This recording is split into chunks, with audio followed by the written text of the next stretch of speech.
pole speed and holding the poles bent are the things that are going to get you on bigger poles and allow you to hold higher. And then the swing is almost elastic in that the rebound through the bottom follows through to the top of the jump. All right, so I took a couple of pictures here, and I was kind of looking at, because one of the things that we talk about, or that we see a lot with, that Earl talks about in his training set, or in the thing, is kind of, I know these are far away, but if you look at me, now this is obviously a longer run, bigger jump, but if you look at the angle, I've drawn a purple line through my body, and what I call the bottom of the swing is the point where from the top hand, your body is most straight through the bottom of your swing leg, okay? And so what I used to do is I would look at where does that bottom hit?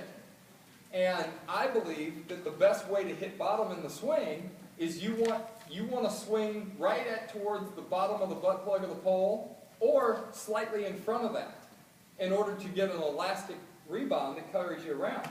Well, so many times a vaulter, especially one that's not doing things good off the ground, is in a hurry to get to their back. You know, vaulters all run in. How many times do you tell anybody you coach pole vault? They're like, oh, you coach pole vault?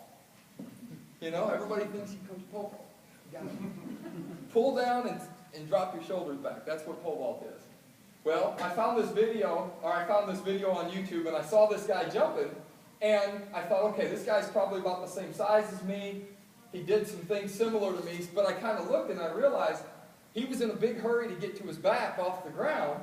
And so you look at where the bottom of his swing is, where it's kind of in a straight line. You see how much flatter that angle is than the angle on mine.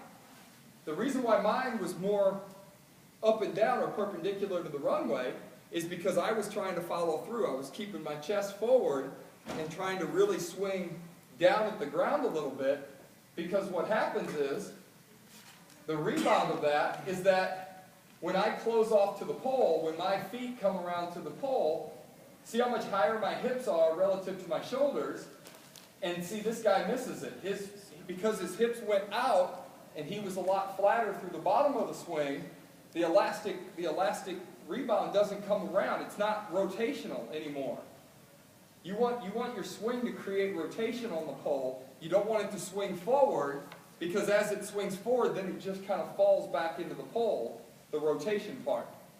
And so what happens is he's barely got his hips above his shoulders, and his feet are kind of in the same position as mine are, as his legs kind of close off to the pole. And then, of course, through the top of the jump, his jump comes off a lot flatter. He's still holding on to the pole, and he's not really getting a big push-off. Whereas mine, that elastic rebound keeps the energy going. And this is something that I did learn from Mike Tully, that he told me a long time ago. He says, you know, it takes the same amount of time to jump 17 feet as it does to jump 19 feet. He said the difference is the guy jumping 19 feet just gets there that much faster. And that's that elastic rebound of the swing, that when you really catch it, that's why you see those vaulters, that they'll take off the ground and all of a sudden it's like an elevator ride. You just see them shoot up and really fly off the end of the pole. A lot of that comes from making sure that you're swinging through that proper zone. So what I talk about with my vaulters is, we don't rotate from the shoulders. You don't want to swing from the shoulders, you want to rotate through the hips. And that's what we're going to look at next. So swing rotation. To maximize efficiency of transfer of energy and maintain pole speed, swing must initiate through the hips and then transfer to the shoulders. This allows the vaulter to keep speed to the top of the jump. Now this, you guys, some of you may recognize this if you're video junkies, looking at video a lot. This is a guy named Steve Hooker. You've probably heard of him. He's pretty good. This is the start of his run. He's standing there, right? So as he takes off here, let's count his steps. There's the second left, third left, fourth left, 8-step run.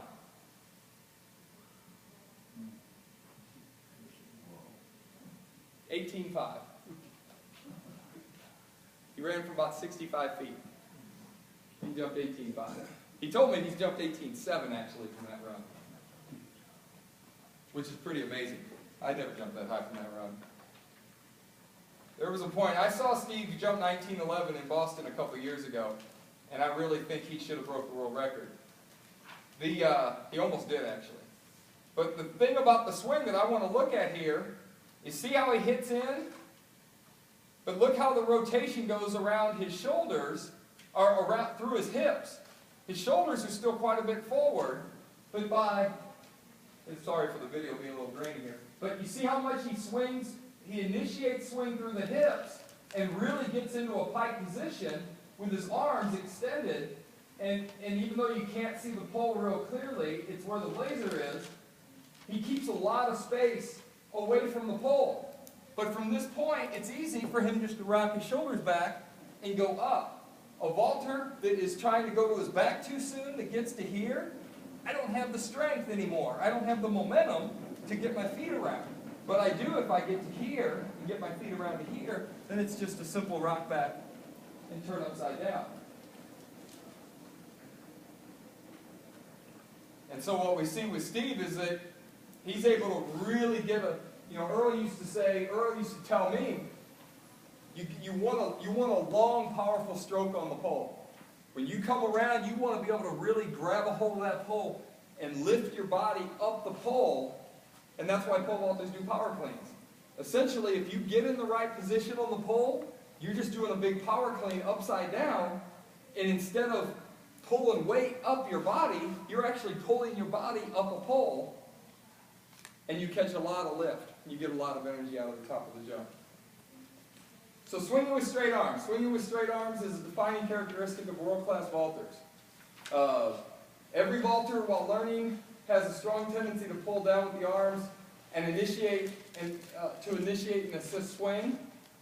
Controlled strength and precise timing is required to allow vaulters to swing while keeping the arms extended.